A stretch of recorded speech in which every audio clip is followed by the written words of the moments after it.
and they said, go write software. So I did, and me and a group of 4 other guys built some software that was used in what's now called the ERP business, the Enterprise Resource Planning business, back long before it was that business, but and down in San Diego where I wound up, you know, we would write the code 5 nights a week, consult 3 days a week because we had no money, and then try to sell 2 days a week what we wrote the night before. And over time that business grew, and I kind of started as an engineer and then grew up through management. I had a great mentor, the guy who was CEO of the company, really a dear friend of mine still, and we were lucky enough to sell business and move on. I spent most of the rest of my career in building SaaS platforms in the human capital management space, and Xylene was a company that I founded, and about 2.5 years ago I stepped down, and a great team there still running it, the company's still growing, and it was just time for me to do something different. And so I spend all my time with software startups now, and I've been spending my time with 2 companies the last year or so, and I'll tell you about both of them. But I come up to Santa Monica twice a week because this company in Santa Monica that built this volunteering platform is actually a Founder Institute graduate, and I met them through Janine, and that's how it all came to be. So this could be a little different. B2C is always fun to talk about. You get to talk about free things and lots of eyeballs and stuff. Like B2B, you get to talk about hard stuff like, how do I get somebody to pay me a lot of money? That's really the problem in the B2B marketplace.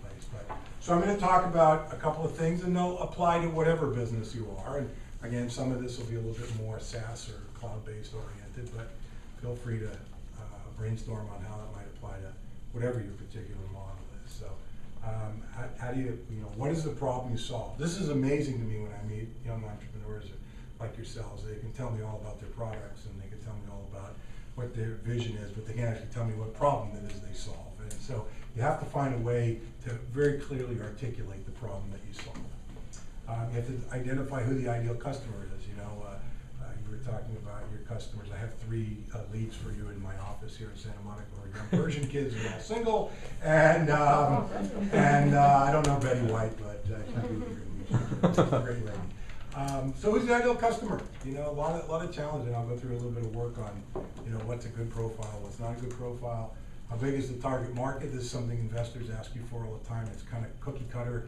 I'm sure you know, every law firm around here that's ever been involved in a transaction knows a lot of the stuff I'm going to say too. Are you going to acquire customers? Just like B2C, we'll do that. Talk about messaging and a little bit of how you measure results. So what problem do you solve? Like, what is the pain? People who are corporations, businesses, really only buy products for 2 reasons. One is you're going to save them money, and the other is you're going to make them a lot of more sales or revenue, okay? And you have to be very clear in articulating what pain you're going to solve. Sometimes it's efficiency, sometimes it's you know, opportunity. Really important thing is, what's the compelling reason why you buy? You'd be amazed how many products I see and are presented where it's a really cool idea and it's a nice to have, but when you're fighting in the B2B marketplace in particular, and it's true in B2C, everybody's got a finite amount of money. You know, when my family wanted Netflix, to use one you did, I sat there and looked at the budget and said, okay, what else are we getting rid of? You know, it's kind of like $10.99 a month versus something else. And so whether you're in the B2B market or B2C marketplace, you know, people have budgets, they have priorities of what problems they think they need to solve, and you got to come up with compelling reasons why they should buy your product over the other 500 that they've been presented with this year that everybody says is going to save them time and money. All right? And a big problem with selling in B2B is the do nothing is one of the biggest competitors very often in B2B. You know, you spend a lot of time figuring out who your competitors are and so on, and you find out, you know, if there's no compelling reason, then doing nothing right now is an outcome that's very viable for people. And then, of course, you really do need to know how other people solve the problem. There's huge opportunities here. This is a very intoxicating market if you've never sold into B2B, because the numbers can be, you know, dramatic in terms of where you start with a very low price point and very high. You know, a lot easier to achieve than when you're trying to get millions of people to buy something for $1 at a time or $2 at a time, okay? So let me tell you about one of the companies that I've spent a lot of time with, and I still mentor and advise them. They're actually, today a press release came out, they got their seed funding round, so I'm feeling pretty good about that one. They're located in Toronto, Canada, and they build a product for corporate training. How many of you work in a corporation? So you ever go on to something called a learning management system and take a course and you hit next, and you're bored out of your life for the rest of eternity? That's part of what they try to do, is make things a little more interesting. Make things a little more interesting for you, not be so bored when you're building beautiful next button. Pardon? I said a beautiful next button. Yeah, the beautiful next button. So the problem with most corporate training is it's written by a bunch of people who are specialists. There is a small group of people who went to university and got bachelor's and master's degrees and things, and they're all wrapped up in adult learning theory. And the bottom line is we live in the YouTube world, and nobody really has time to do these long multi-day, multi-hour things anymore. So the other problem in the enterprise is the people who actually have the knowledge are the people out working in the enterprise. They're what they call the subject matter experts. They're the people who actually make the things or fix the things or write the code or service the customers, and they don't really have any time to do this, and getting the knowledge out of their heads into a framework is always a real big challenge. So they've come up with a way to allow people who've never been trained with university degrees and in this complex field of adult learning theory to basically build a really great training on their own. And it's kind of a crowdsourcing model for corporate training, which is something that's really cool. So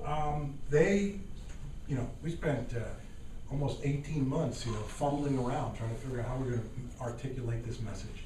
And that's, the iterative learning process is something you have to go through.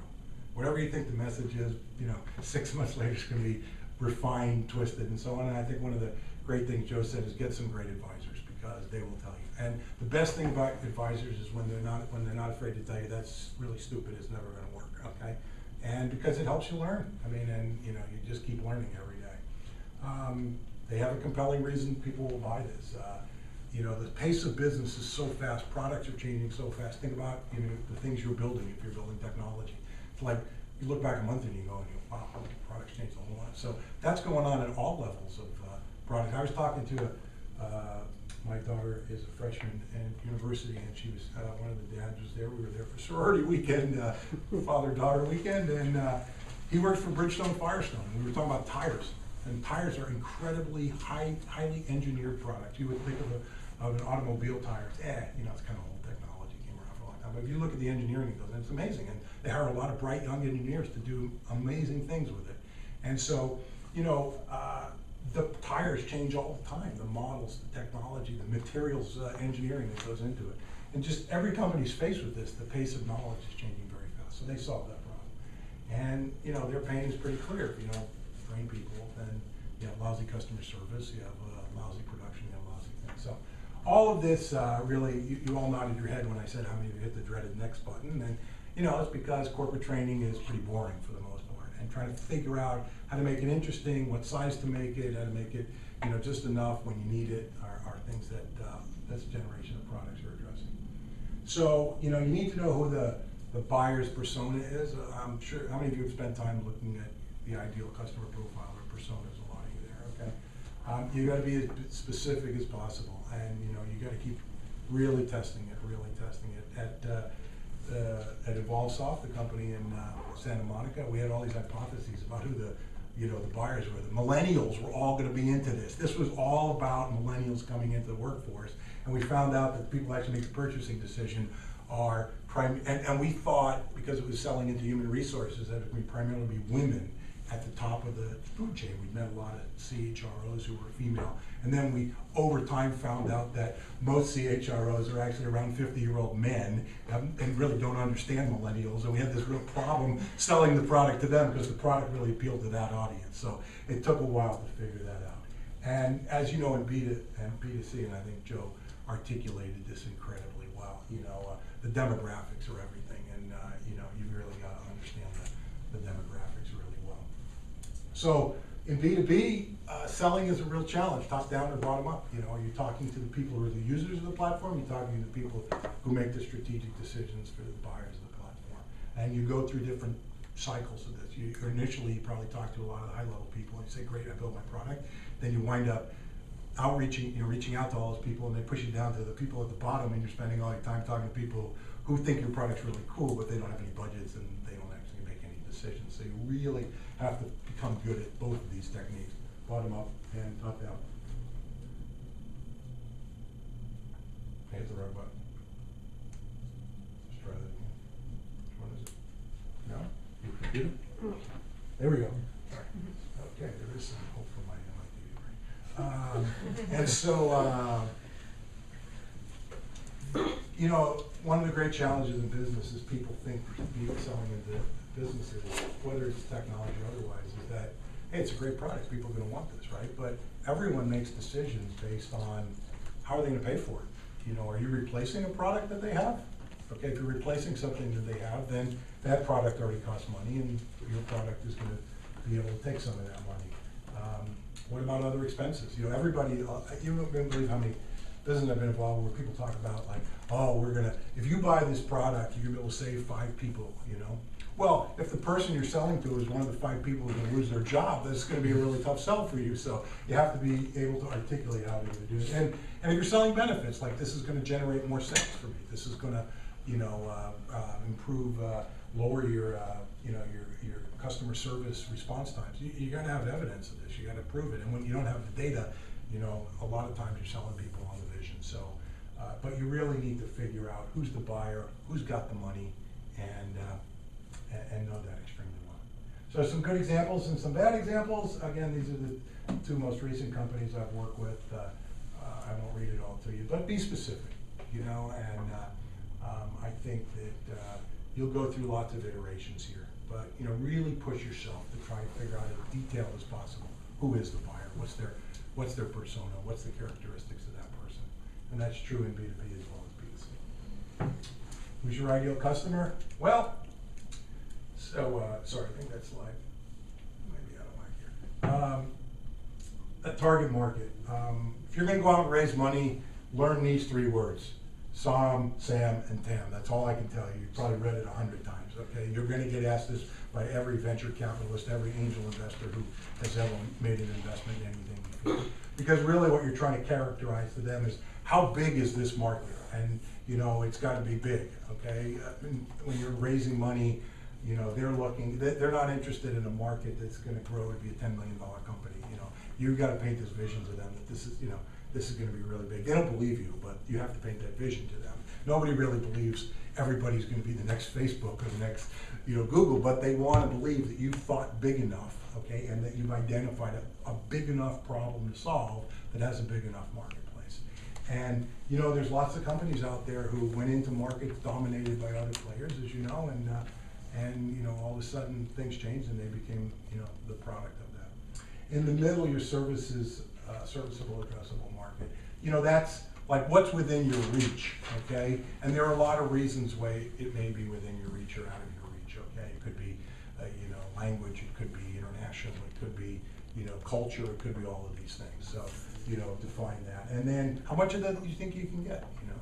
You know, getting 1% of a, you know, $100 billion market's kind of interesting, okay? You know, and getting 10% of a $200 market may be interesting, but probably not. So I encourage you, there's lots of books, just Google these online and you'll find it. But these are things you're going to get asked over and over and over again. Okay. So, you know, it's a math problem, okay? It really is, you know. How many people are out there, how many are they going to buy, and how much does each one cost, you know? And I think Joe was talking about unit economics, B2C, B2B, really important thing. You got to know your unit economics inside and out. So whatever you think you're going to sell your product for, it'll be wrong for at least a year or 2, okay? And freemium is really cool in the B2C marketplace. It has very low success in the B2B marketplace. You know, the numbers are mind-boggling. You know, you'll read about Slack and you'll read about, you know, a few of these products, but by and large, most freemium models don't work, okay? It doesn't mean you shouldn't do it, okay? But you really better have a way to figure out how you're going to monetize from free to, and people miss that one all the time, you know. They get lots of people on the free model and can't convert into a paid model. And so, you know, your marketing message, simple. You know, what do you do?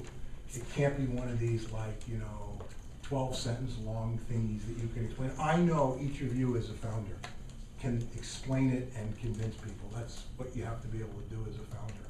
But, you know, somebody's gonna pick up a piece of paper, whether it's an investor deck or something else, and they gotta be able to understand it. You know, what are your benefits? What's unique about what you do? You know, in the business-to-business marketplace, as well as more so probably than anywhere else, you know, they want to know what's your sustainable competitive advantage, and it's a hard thing. Okay, you know, you get asked questions all the time. Well, you know, are there any patents here? Well, you know, how are you going to keep out the competition and so on? It's hard. You're figuring it out along the way. Okay, but you do need to be able to answer that question. What makes you better than the competition? We work harder. Yeah, that works for a while. Get you a couple of customers. Okay.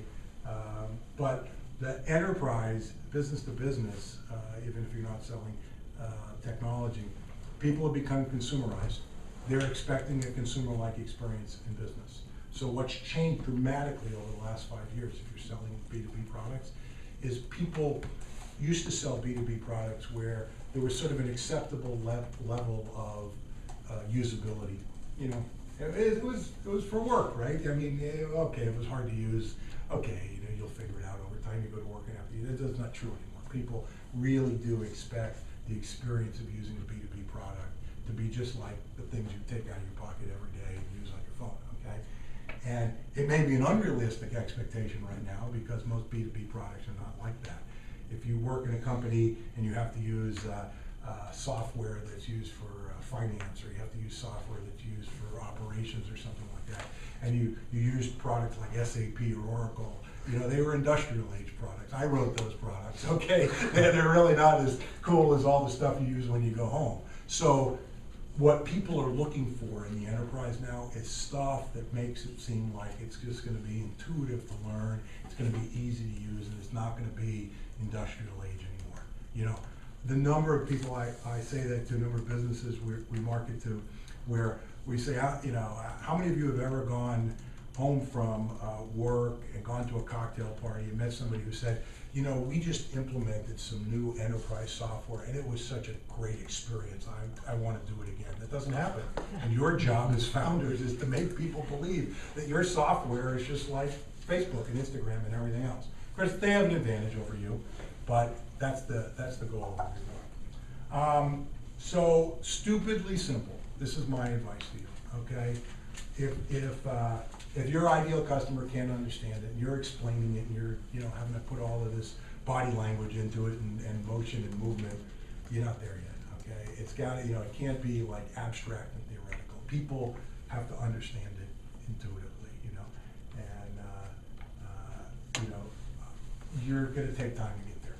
Okay, but keep thinking about that. How do I make this so anybody who looks at it can understand what it is? The training company I mentioned, when we started with them, they had this thing that's like, we build software to help transfer knowledge from subject matter experts to instructional designers. And like, okay, well, if you were an expert in that field, you might understand it, but the average person couldn't understand it.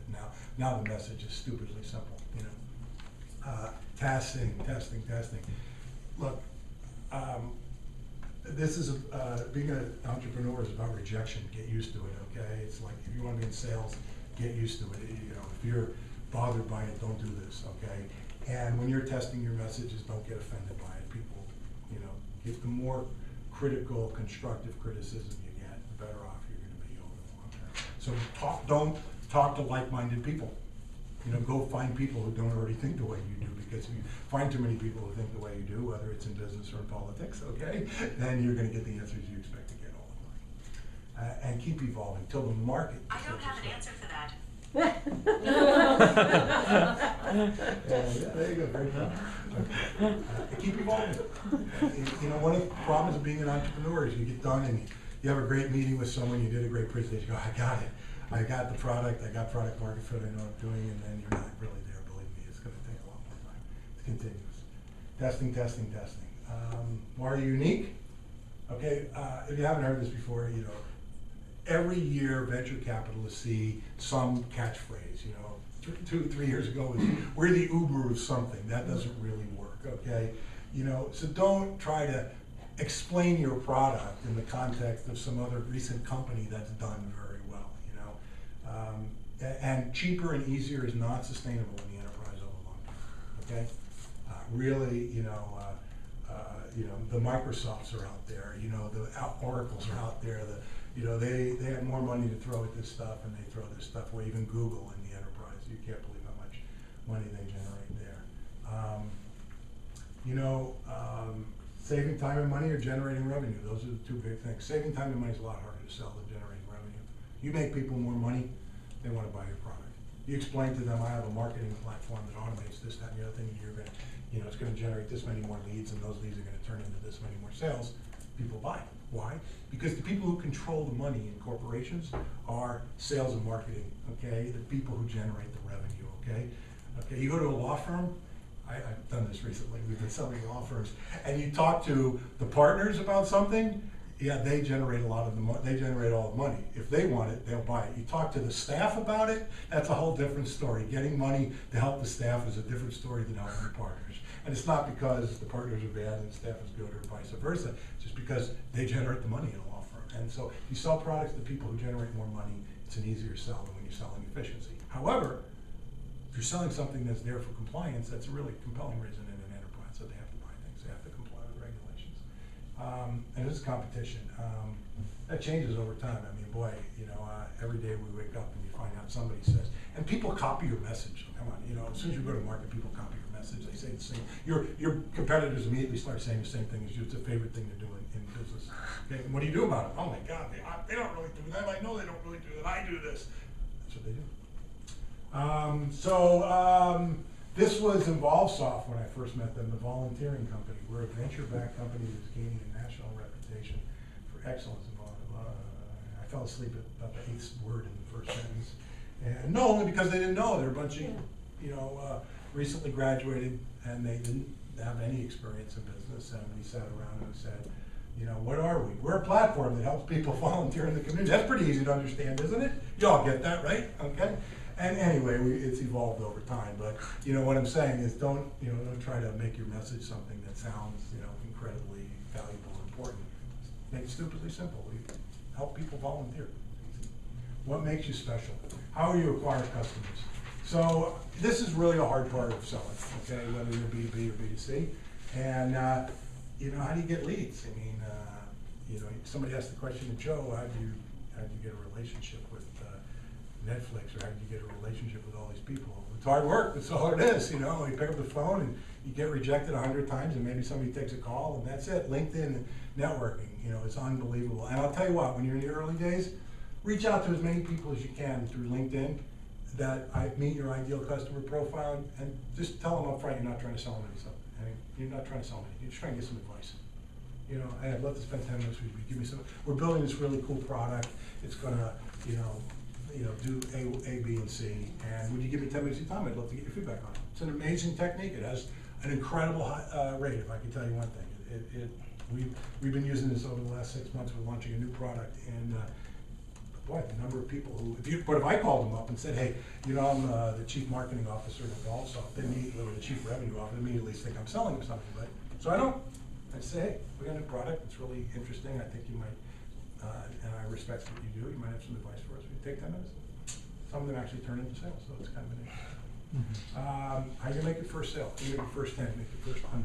Okay, but don't be overly worried about how you're going to make the first 100 until you made the first 10. You know what I'm saying? Think long term. I think there was some good advice in terms of where do you see yourself 2 or 3 years from now. If you're trying to get investors into the company, they don't want you to think this big. They want you to think that big. But you got to go get the first 10 and really ask people for help. You'd be amazed. Everybody will help you. They really are. You can't do it yourself. I wish somebody had told me that when I was 22, by the way. That was an early fatal mistake. And how are you going to distribute your product? When you're selling it to businesses, there's lots of different channels you can go through. So I won't go through them all, but if you're going to have a product that is going to be something that people are going to download and use, it's got to be totally self-service. That is the expectation in the marketplace, that it can't be high touch, you know. But you can have products in the early days that are high touch. You have to have a client success person or somebody on the phone helping guide them or onboard them through the product. So, but the worst thing you can do is actually have a product that you market as self-service, but it isn't. Okay, because that's a disaster. You'll spend an amazing amount of time and money and get nowhere. So, sales is a funnel. If people haven't told it to you, 70% of buyers today do all of their research online before you even talk to them. So it's not as much about just purely about selling as it is about smarketing. That's the new word. How many of you heard of that word, smarketing? It's sales and marketing together. That's what you do in the early days, okay? Because they can't be two separate functions in an early company anymore. They just have to be connected at the hip. And a lot of people make that mistake. You should Google that. There's some great books on it. It's actually kind of a funny word, smarketing, but it's really the realization that early stage products have to have very tight alignment between sales and marketing. And it's not the old, marketing just generates a bunch of leads and sales goes out, follows up on it. It's so we can do a whole session on that, okay? You've read it, you know it, you're buyers of things, so I'm not gonna over-explain this, and certainly you can look at them, but people go through a journey, the buyer's journey. Figure out your buyer's journey very early. As soon as you can, start focusing on what is the buyer's journey. How, when they come to us, what do they need to get next? How, what are the things that are gonna ultimately lead them back to us? And that's true in B2B as well as B2C. And, inbound marketing takes time. So get started now. Get started yesterday, that's all I can tell you. Typically, if you're trying to get search results, it takes a long time. There's a lot of noise out there. If you call the chief marketing officer of any B2B product, they're gonna tell you, or say to them, what's your biggest problem? Get mind share. I mean, come on, everybody's, got millions of things. How many emails do you get a day, products that you wanna buy, or come on. If you're gonna do search engine marketing, you gotta get to the top of the page, it's your goal. It's not, I remember 5 years ago, we'd be saying, we gotta get to the first page. It's not good enough anymore, And outreach, cold outreach is really hard, okay, but you gotta do it. And one of the things we've been very successful at Evolvesoft is we've built an outreach machine that just generates a lot of activity. So, I'm not a big fan of channels for early stage companies. Depends on the kind of product it is, but it takes time. Spend a lot of time with people who don't actually bring you any business. So usually a better strategy after you've sold the first bunch yourself, So, and don't lose customers, okay? I'll tell you that, don't lose customers. If you're a SaaS company, churn is your enemy, it's death, okay? And, if you can't manage churn, stop, fix your product, fix your client success thing, and stop having your customers churn, whether you're in B2B or B2C. Yeah. What if the point of your product is to wean the customer at some point so that they don't need you anymore? No, that's what you want. You do want them to be self-sufficient. Everybody's got to get every customer self-sufficient. But what I'm saying is that if customers are leaving you because either the product doesn't work or the onboarding experience isn't good or other, then you got to fix that problem, and you got to fix it now, and you got to stop everything and fix it now. Because I've seen so many companies go out and get 20 customers and feel great, and then lose 10 of them. And that's just a disaster. The investors hate it, terrible for the company, the morale, the team, and everything else. So, yeah, the point of the product is get customers self-sufficient. Absolutely. Joe mentioned CAC. I'm not gonna go through this, you can read this stuff, but it's all about getting your acquisition costs as low as possible. And it doesn't matter up front if they're high, it's what's your strategy to get them lower, okay? And I think that was great advice that Joe gave. Yeah. I have a question. I was doing CAC calculation, but I started calculating the difference between download versus a paying customer. Mm-hmm. When you're financing or approaching, investors, do they care about your cost per download if you have a freemium model, or is it only about paying customer acquisition? It's really about paid customer acquisition. They're going to care more about your conversion rate from freemium to paid customers. I mean, if you have extremely high costs of free downloads, that can do it. But remember, all the top line of CAC is sales and marketing. So whether you're paying or not paying, you're spending that money to bring them in the door or bring them to your site. So is it better to combine that number into one as customer acquisition, even if you're going to have free users that will never pay, basically, but they cost to acquire them? That's a great question. It'd be great if you could track them separately, absolutely, because I think then you have at least an ammunition to answer what you need to answer. But that would be my advice. All right, trying to wrap up. I was going to last slide here. The funnel is, it's all about measuring conversion rates, whether it's B2B or B2C, you gotta measure conversion rates. You know, you can read all the books you want, they'll tell you everything about it, should be this, should be that. You gotta go experience it yourself, and you just gotta look at what the industry averages are, because if you're way below it, then you got something wrong. That was one of the challenges that I saw. We had really poor conversion rates from SQLs to sales. We generated a lot of SQLs, we couldn't get people to buy. Why? Because our pricing was wrong at the time, you know, and when we fixed the pricing, our conversion rate was better. So a lot of reasons to analyze your conversion rates along the way. Some things you need, if you don't have them already, you need a lot of software. It's amazing. You open up your browser every day, you get like 10 things you gotta worry about. You know, how do you track customers? How do you manage automation? These are just some of the tools that we use. I use pretty much everywhere, but there's lots of tools out there. And by the way, a lot of these tools, if you're a startup company, you can get like free versions or starter versions and so on. So just don't be afraid to ask for free stuff from Amazon, from everybody. They love startup companies. HubSpot loves them. Salesforce has starter stuff. You know, so a lot of times you'll see, well, we're using this product because we couldn't afford that product. When you start, if you can afford it, just tell them you're startup. And so in summary, thank you. First of all, make sure the problem's understandable by your average person. You know, not your Caltech PhD. That's not a really good thing to have. You know, be prepared to tell people why you're an order of magnitude better. Okay, you really have to believe this as an entrepreneur. You can't passionately tell people if this is so much better than what's already out there, then you're not going to get funding. You're not going to get early adopters. That's what it's about. You have to believe, right?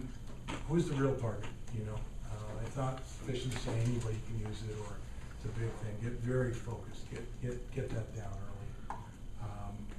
Work on the ideal customer profile. I mean, it's amazing. You get trapped into this thing of where, oh, those guys can use it too, or that group of people can use it too, or that group, and then you wind up with 18 of one. You know, one problem for 18 different people. You know, that's not scalable. Make the marketing message simple. That's all I can tell you. It's got to be very understandable. Just get a couple customers. You know, you want to be successful, just go get some people to pay you just a little bit of money. And I think something Joe said again, which is you got to look at the data monthly, at least. You know, I mean, there's some data you just got to look at every day. You know, the pipeline, the funnel, that kind of stuff. If you're not a data person, it's really hard to be an entrepreneur these days. That's all I can tell you, because you got to love looking at data, and hopefully that resonates.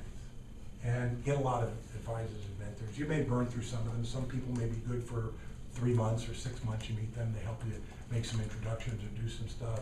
You know, there's all sorts of programs to give people, you know, stock options and things like. Don't be afraid of any of that stuff. Don't give your company away, but people really want to help, and there are a lot of people who have great connections, great advice.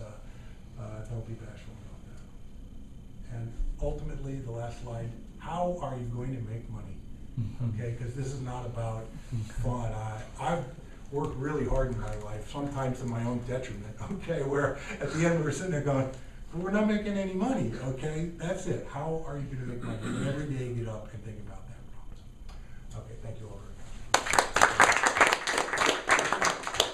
much. Mark, could you talk a little bit about how you went from, because I know you didn't talk about this, but you're the CMO for Maltsoft, but you started off as advisor. Yeah. Talk about that, because they're all working on getting their advisors right now. Yeah. So I met these two very incredibly brilliant young millennials who had this vision around volunteering. I'll spare the long story. Judy can tell you that someday.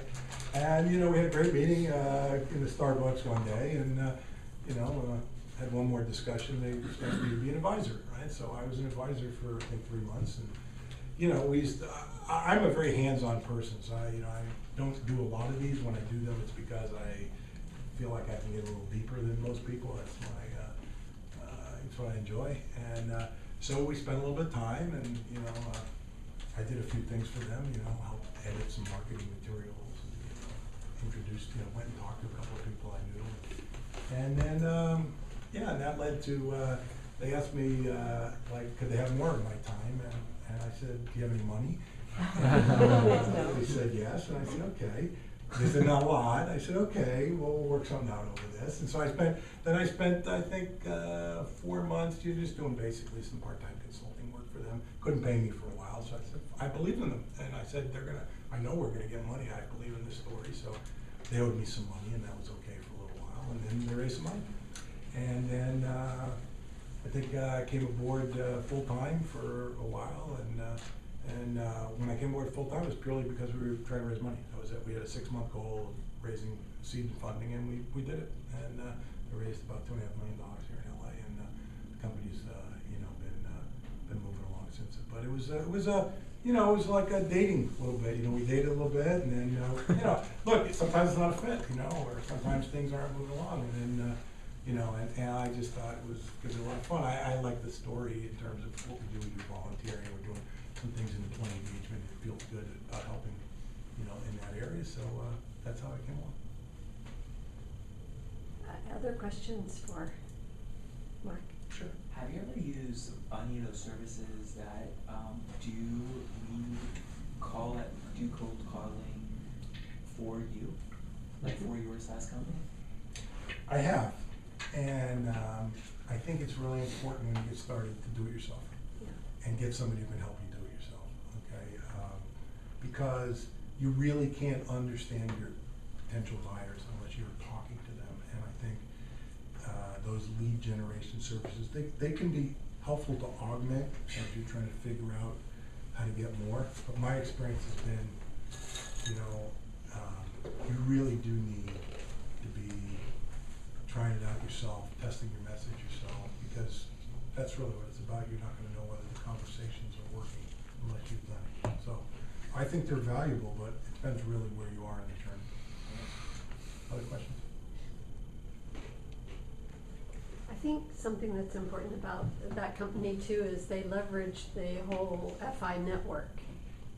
Oh yeah, we actually got FI to use the product. That was pretty good, getting Daniel and his team to use the product. That was they were like the second pilot we did, so, it was okay. And the network's very valuable, absolutely. Well, the other part is that they have their bookkeeper was one of their advisors' wives. So they did the book, and now she's full-time doing HR and their accounting. Yeah.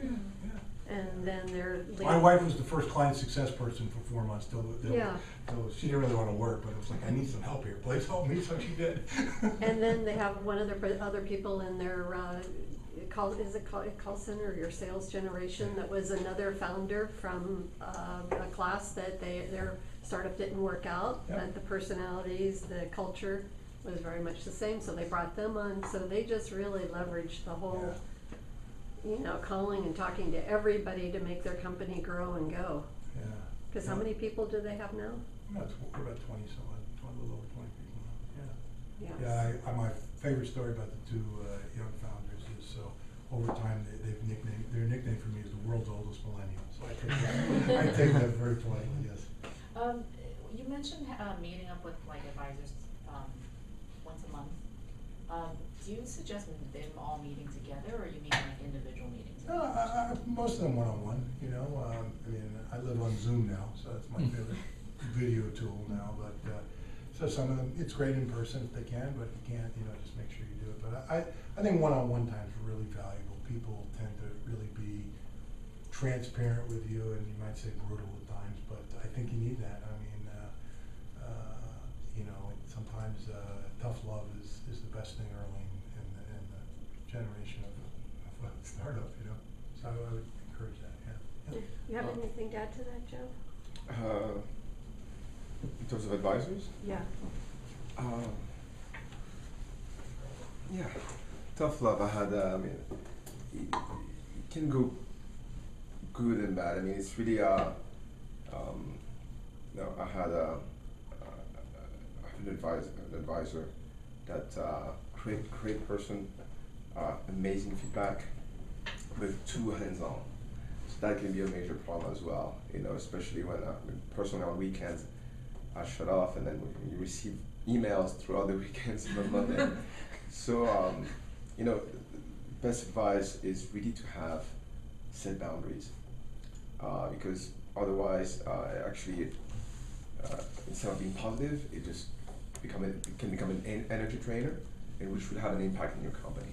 So as soon as you see that there's not a good fit, and that it's an effort to work with your advisor, it's really time to cut the cord as early as possible. Otherwise, it will impact your company negatively. That's great. And I've also talked to them about bringing, or maybe not everyone, but on some of our calls, is that when you go to get an advisor, sometimes you have your expectations and they have theirs and you haven't talked about it. And so what happens is that the friction develops. So really upfront when you ask somebody, you need to really set the role expectations so that you're both in alignment. And then things will also work better, but I agree, that's a good, Great suggestion. like immediately do something Otherwise, it's tough. before it deteriorates. You mentioned before about saving time is hard to sell and making them more money. Mhm. My specific business is based on saving people a lot of time, Mhm. and I wanted to know what's the best way to, I guess, market that instead of, I mean, I could probably find a way to convince them that that's making them more money, Mhm. but it's kind of like an uphill battle, so is there a more efficient way of doing it? You know, I don't know that there's a one-size-fits-all answer to that, you know, but, and it's not to say that saving people time isn't really incredibly valuable, okay? You just have, to a certain extent, having some proof data points is really critical, okay? And so now you have the chicken and egg problem. I know this is gonna save people time, but I don't have any customers who've used it long enough to tell me how much time it saved them. So I think you have to extrapolate that. People in the saving time model really have to have a return on investment analysis that's going to make a lot of sense and be, you know, credible, you know? And I think you gotta have to work on that and come up with some data that you can validate seems reasonable with people. And then as you get the customers, you really gotta focus on not just getting the customers, but getting the customers to be able to measure how that's saving time. You know, there's gonna be just that window of time between the first customer and, you know, the 10th customer where you don't really have much data. But if you can get at the 10th or 20th customer, depending on the price point and how fast you get there, you know, just a little bit of data that proves it, you know, then saving time's easier to sell. So saving time's really hard when you don't have legitimate metrics to sell people on, and you just have hypotheses. So, but like I said, when you start up, it's just a hypothesis. So try to make the model as realistic as possible, and test it with people. Go ask people who are potential buyers of this. You know, like again, I'll just use a law saw as an example. First time we gathered all these, you know, articles out of the industry about what this, you know, how much impact it had in this area of the business and this area of the business, that area of the business, put together a financial calculator, and we ran it for some company, and it came out it was going to save them like $7.5 million a year. You know, they were like a $50 million company. It couldn't possibly be right. No one's going to believe that, okay? And by the way, it didn't have to be that good. You know, if you were charging them $10,000 for product, all you got to do is save them $50,000 or $100,000, and it's going to be believable. You know, so the other piece of advice I have for you is, depending on what the pricing of your product is, you know, focus on a story about saving time or money that's, you know, 10 times as much as what they have. You know, 10 times better than what they have. You don't have to be a million times better, and that's, I think, a mistake a lot of